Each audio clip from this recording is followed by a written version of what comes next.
Well, a game that went to the very last kick. Ross Lyon, does it twist you inside out, a game like that? Not really, it's just a bit disappointing. Look, I got to say, Essendon, geez, I'd be happy with their fight. I thought their midfield sort of, for the majority, put us through. I thought Durham was fantastic. I thought McGrath, I thought their leg speed. But we injected Hall in there in the last quarter, and Garcia and Naz, and that helped. I thought Marshall was pretty good. We had no front half game, and they pinned us first quarter in there, and our ball use was poor. But look, in the end, I thought we fought on, started lifting our pressure and our rating, and started to score off possession gain. Overused it early in the conditions, which is a weird thing to say, but we did. So disappointing is your initial instinct. That's on expectation at the moment. Yeah. Because there's 4 really narrow wins. Yeah, but I think they're all different. They are, because you haven't played your best footy, but you've been able to do enough to win. That's well, the fight's good, and I thought some of our young players stood up again. Yep. Yeah, and our backline's really young. We're just a bit vulnerable there, like sort of Tarou's down there, Travaglia. Who else was down there? There was a few young ones. Caminiti's only young. So it's really only Wilkie and Sinclair with Naz out of there. So we put him back late for some stability. Naz, but I thought the fight's good. I thought we started to lower eyes, a bit bomby early, and like Boris was like, geez, we're just bombing it a bit, it's lower. So, you know, he helped. And then we let him have too many marks, centre back. So, I mean, you would have seen it. They had 27 backwards kicks. So we said, just tighten up, take them out. We sort of did that took their marks off him in the third. But, yeah, we probably come with an expectation of a high performance. But, look, at the end of the day, it's AFL footy. You got to fight. I thought their midfield really got to work and their forwards took some opportunities. So the difference was the front half game. That 18 entries off their taking mid-possession gains, and I think we had like 7. Yeah, a lot of that come in the first 15 minutes, and you straightened up after that. Yeah. What the role that they had with obviously Jai Menzies sitting off the back of your high back, so it was either Sinclair or Wanganeen Miller a lot of the time. He got you out the back a couple of times. That was an interesting battle. Yeah, he got out the back. We liked Sinclair really flushing and attacking the last quarter. He had 5 or 6. So, look, we back Sinclair in, but if they get it out and it's clean, you can sort of get hurt. So they held 6 ahead, and that helps that. Well, we could have rolled one behind to sort of counter it a bit, but we sort of kept it pretty pure in the end. We had nothing behind the ball and back your contest in. But, yeah, it was interesting. Rossi, you spoke about the marks. I think they are plus 30 on you at half-time. Yeah. Was that a big talking point? Yeah, it was really strong. Like, take their marks off them because they were just shifting the ball and we weren't getting any front half game. So, particularly the third quarter, I think we really took that off and we played a bit more, not powerful, but a better front half game. And we scored off possession game, which we hadn't been doing. So, yeah, it was an interesting game. We had to fight to the end. When Nazi tried to kick that goal in the pocket on the left, he came back in. Did you have a little chuckle thinking, he'll do this? Oh, I thought he just snapped the ball. So, look, he can play. I tend to give those players their head. Like, you got to wear a little bit. He's been pretty special for us. I think he got hit at the end, so I'm not too sure. But he took kicked one the into the whipping head goal out in the middle. Interviewed him, so he spoke well, so that was the main thing. He seems good. Well, that's a relief. But I thought Hall and Garcia and Rowe sort of stood up. Some of our younger players late, which is pleasing. We really need that leg speed. That reminds you of a young Nathan Buckley there, just running through. Yeah, he kicks a bit more pure.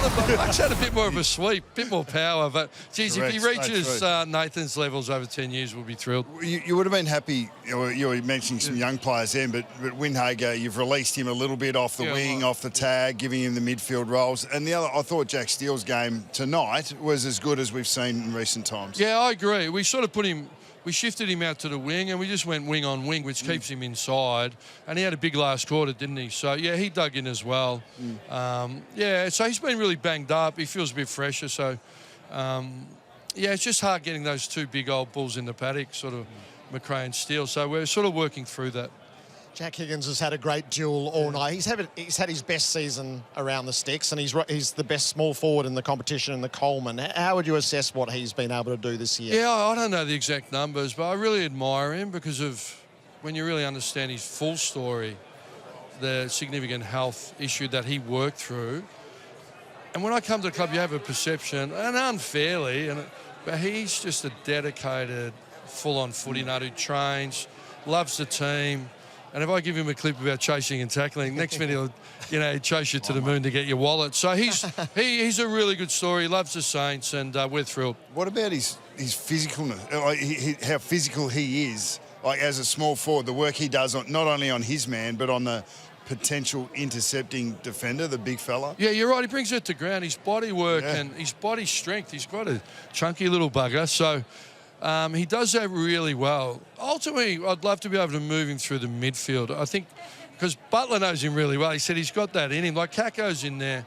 We'd love that electricity through there because we see what Naz does. We see what Hawley does.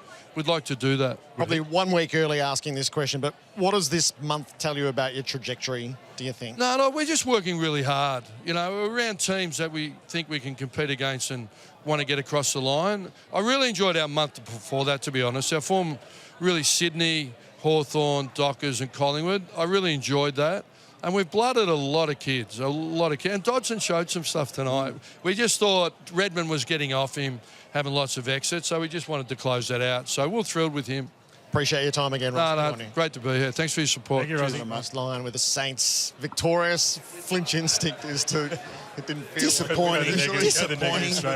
27 backwards kicks. You know, we just needed to squeeze up a little bit. He gives us 8 answers in one, Ross, and he analyses the game so well. You can just see how that mind works. He's one of the big reasons that the win was tonight. Rowan, congratulations. Great to have you with us. What's your gut feeling immediately afterwards? Yeah, good to hold on. We certainly haven't made it easy the last sort of 4 weeks, and I think we've probably done it in the last quarter every time. So pleasing to win, but a lot to work on. It felt incredibly tense the whole last quarter where every contest was consequential. Did you feel that out there?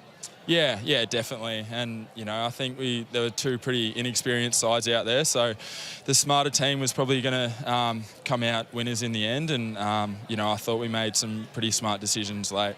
You would have played in teams that have more of a zone defence, and obviously you ebb and flow from man-on-man to zone, but that was a really hard man-on-man game. How did you feel? How do you feel in that contest? How do you feel when the games and the ground is set up like that? Does it change the way that you play your role?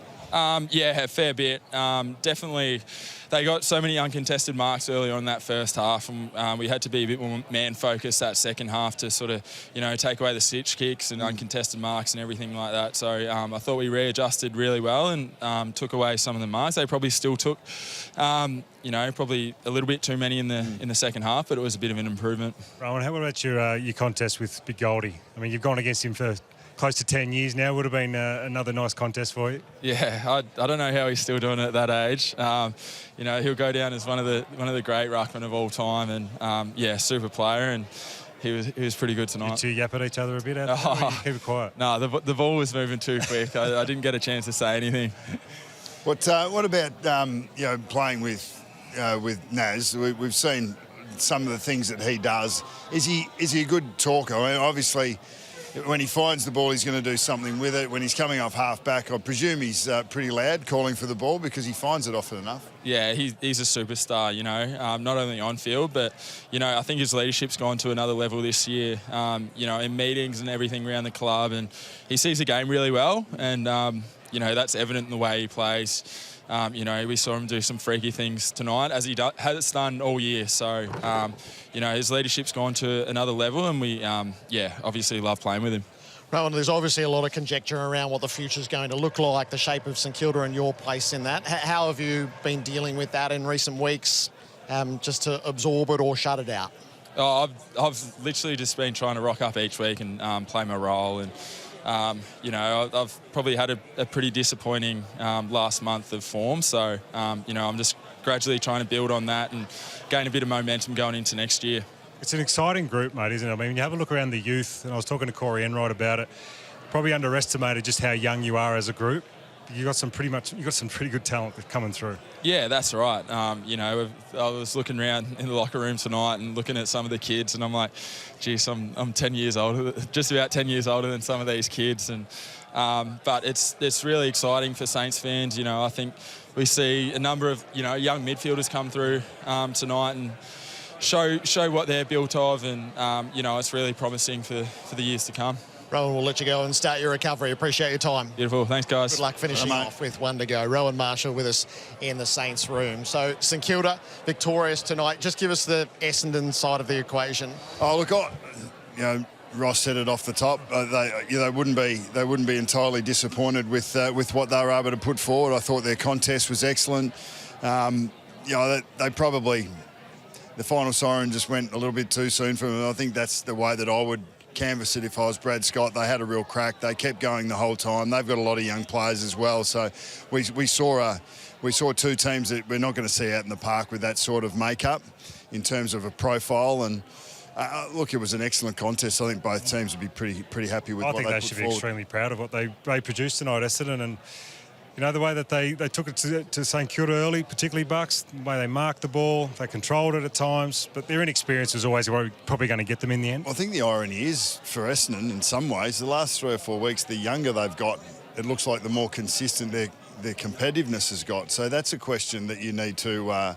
You'd ask as a coach, as a senior coach and coaching staff as well. It's okay, well, was it something that we did with the simplicity of a game plan that allowed us to bring that sort of energy more consistently throughout a match? Because that's what I've witnessed with Essendon in recent weeks. So that's a learning that you potentially take forward with you. But I don't think they'd be disappointed much at all. Tried their hearts out. So now Thursday night against Carlton, and then the tough task, obviously, Gold Coast and Gold Coast. So if there is a way to break this, it's against the arch nemesis.